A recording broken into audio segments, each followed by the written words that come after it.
ক্রিকেটে অদ্ভুত bowling action দেখা যায় হরহামেশাই। ব্যতিক্রমী বোলিং অ্যাকশনের জন্য আন্তর্জাতিক ক্রিকেটে সাফল্য পাওয়ার নজিরও রয়েছে অনেকের।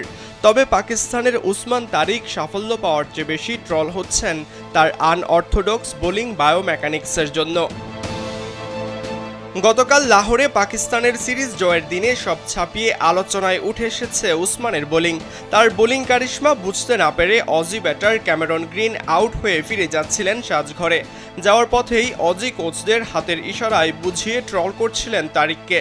মুখে কি বলছিলেন সেটা না বোঝা গেলেও ধারণা করা যায় তারিকের বিরুদ্ধে চাকিংয়ের অভিযোগ তুলতে পারেন এই ব্যাটার, যা মুহূর্তেই সামাজিক যোগাযোগ মাধ্যমে ভাইরাল হয়। ম্যাচে 2.4 ওভার হাত ঘুরিয়ে 16 রান খরচায় 2 উইকেট নেন এই বোলার। তার করা 11তম ওভারের পঞ্চম বলে উড়িয়ে মারতে গিয়ে পয়েন্টে ক্যাচ দিয়ে ফিরে যান ক্যামেরন গ্রিন। গ্রিনের ফুটওয়ার্ক, মুভমেন্ট এবং ব্যালেন্স দেখে বোঝাই যাচ্ছিল তারিকের কাছে পুরোপুরি ব্যর্থ হয়েছেন এই ব্যাটার। এর আগেও তারিকের বিরুদ্ধে দুবার সন্দেহজনক বোলিং অ্যাকশনের অভিযোগ উঠেছিল, তাই তো আবারও এমন গুঞ্জন ভেসে বেড়াচ্ছে ক্রিকেট পাড়ায়।